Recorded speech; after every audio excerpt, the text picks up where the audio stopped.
Capricorn. Welcome back. Tarot Tagalog Express tayo sa Rising Sign ng Venus para sa sign ng Capricorn for July 2024. Kunin lang kung ano yung nakarelate at iwan ang hindi. Pero naniniwala ako na may dahilan bakit tayo naririto at ba't tayo napadpad rito.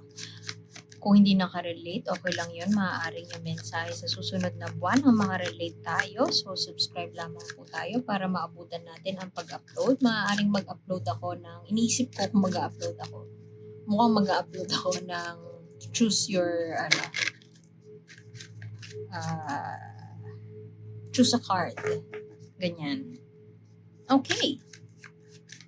May pinag-iisipan na malalim si Capricorn at maaaring ito ay sa isang bagay na matagal lang nakapapagod sa kanya. Exhaustion ang dulot sa kanya. So mukhang, alam mo yun, tingnan mo siya, nagtanim siya ng marami siyang na-manifest, pero pagod siya in the end. So, maaari naging workaholic na naman po tayo, dear Capricorn, at ngayon ay parang walang return on investment pa. So, hinihintay natin kung kailan darating yon. At medyo may, ayoko sabihin lugmok pero may pag-iisip, pagko-contemplate na parang tama ba yung ginawa ako? Siguro oras na para magplano ng panibago at pag-isipan kung ano yung mga next steps moving forward.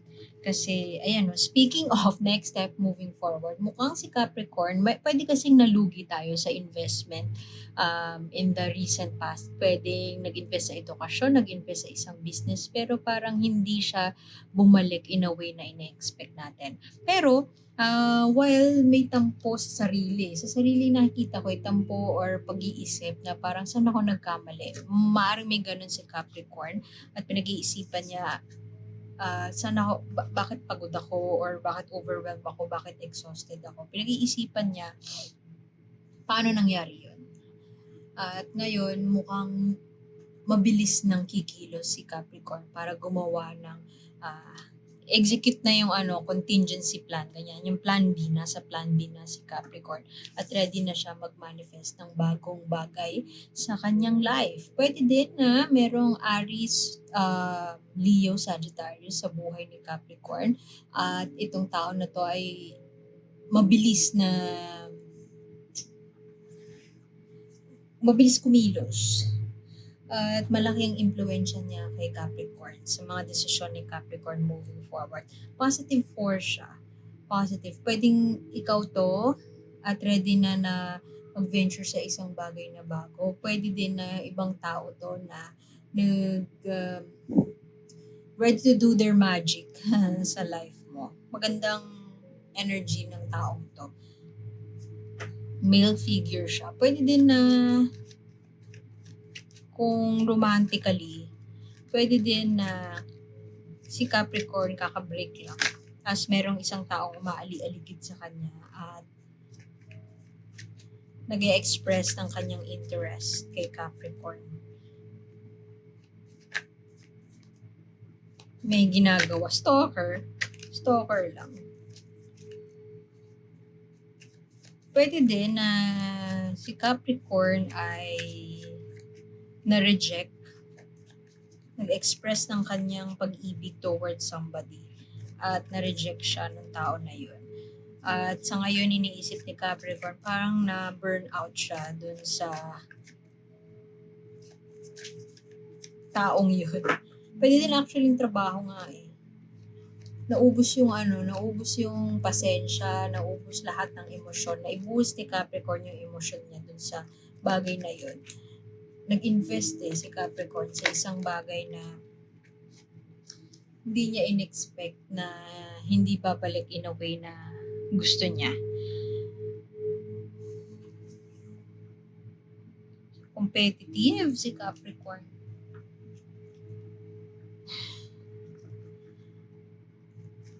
Mayroong isang bagay na alam niyang hindi na nag-work kasi napagod siya.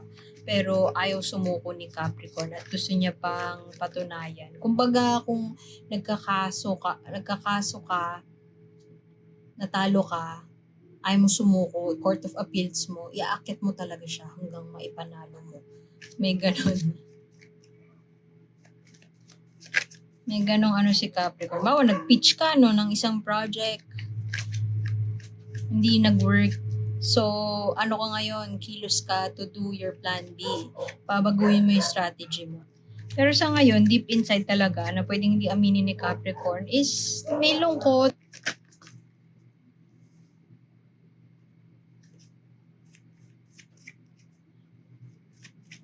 There is some resistance.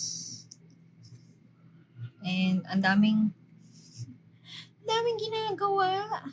Kailangan magbawas ng ginagawa. Ang daming side hustle. Actually, ito exhaustion na to pwedeng galing sa ang daming pinasok na hustle ni Capricorn. Or may pinasok siyang hustle na sobrang bigat ng expectations, ng requirements, at kailangan na ni Capricorn magpahinga. Maraming delays, maraming setbacks, and that is because ang daming ginagawa. Tingnan mo siya, ang daming ginajuggle. May pagod na. Wala nang work-life balance, ganon. At nawawala na rin ng time para sa sarili, pwedeng self-care. Tingnan mo naman, So, yun yung nagiging mitya ng discontent, emotional dissatisfaction. Pero, mukhang merong tao in your life na yun nga yung fire sign, Aries, Leo, Sagittarius. Very malakas yung force niya sa buhay mo. Pwedeng partner mo to, pwedeng friend. Basta doesn't necessarily have to be lover, basta malakas yung impact niya sa buhay mo. And meron siyang ina-advise sa'yo na gawin mo differently. Pero maaaring wala kang lakas or pwede din na ayaw mo lang talaga siyang sundin, matigas ang ulo. Siguro kasi it requires na umalis ka sa comfort zone mo and hindi ka pa ready sa ngayon dahil nga wala kang energy to do that. Or medyo matigas ang ulo natin at gusto nating i-prove yung sistema na tingin natin na mag-work. Pero yung totoo, hindi na siya nag-work. Sa simula at sa dulo nitong first spread na to, kulang ng time para sa sarili, kulang ng self-care if not self-love, kulang ng pahinga. Kaya may pagod at oras na para let it go. Sarado mo na tong project na ito na hindi na nagbubunga. Wala nang return on investment. Hindi na nagbubunga in a way na kailangan magbunga siya para sa'yo. Sige, pahinga. Siguro meron pa tayong kailangang aralin, ma-discover bago natin ituloy yung plano na tingin natin mag-work. Pero sa ngayon, hindi siya nag-work. So, might as well let go na Capricorn. Medyo mahigpit ang kapit natin sa isang bagay na hindi naman nagdudulot ng kaligayahan sa ating buhay.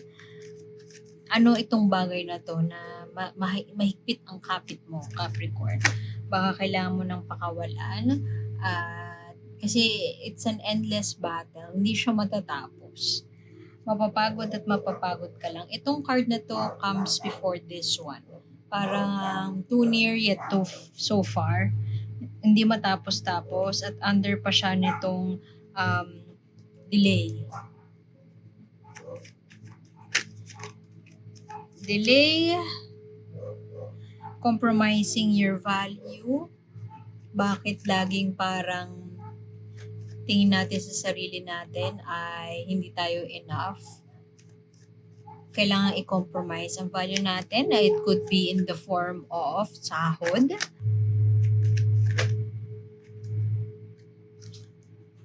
Celebrate your small wins. Mukhang kinakailangan ni Capricorn magpahinga.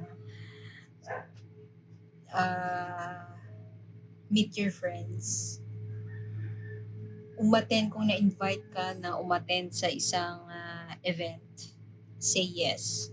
Mukhang nandun yung breather na kailangan mo. Yung hinga na kailangan mo. Kasi all along, laman mode si Capricorn, pero deep inside, may pagod na. At medyo, sulking na. Ano ba tong nangyayari? What should I do? Hindi na satisfactory, hindi na masaya yung ganap. Deep inside, pagod na. Sulking na. At hindi na siya masaya sa mga ganap. Hindi ko sinasabi na hindi masaya si Capricorn sa life niya, pero hindi na kaiga-igaya para sa kanya yung mga bagay-bagay at nagsasakripisyo na siya more than what she can give, he or she could give. Sobra na yung binibigay at medyo nagko-compromise na siya para lang improve yung kanyang worth. Okay, what does the universe wants you to know? Mensahe sa'yo. Itong oracle card. Ganda-ganda nitong card na to. Bago siya. New release. Anong gustong sabihin kay Capricorn? Okay. Something nice is about to happen. Nasa transition phase ka. Merong pagod, merong pag-aalinlangan, parang end of the line na. Pero no, na nasa imago stage ka. Yung phase from pupa to butterfly. So, dinidirect ka ni universe sa isang bagay na magta-transform sa buhay mo, magta-transform sa career mo, at maaaring nakakapagod ngayon, mukhang kailangan mo lang i-enjoy yung proseso at manalig sa divine timing. So, transition, redirection ang pinagdadaanan ni Capricorn sa ngayon. So, iwan ko na yun dun. Wala na akong ilaw. So, sensya na. At sana makita ko kayo ulit next time. Salamat and bye!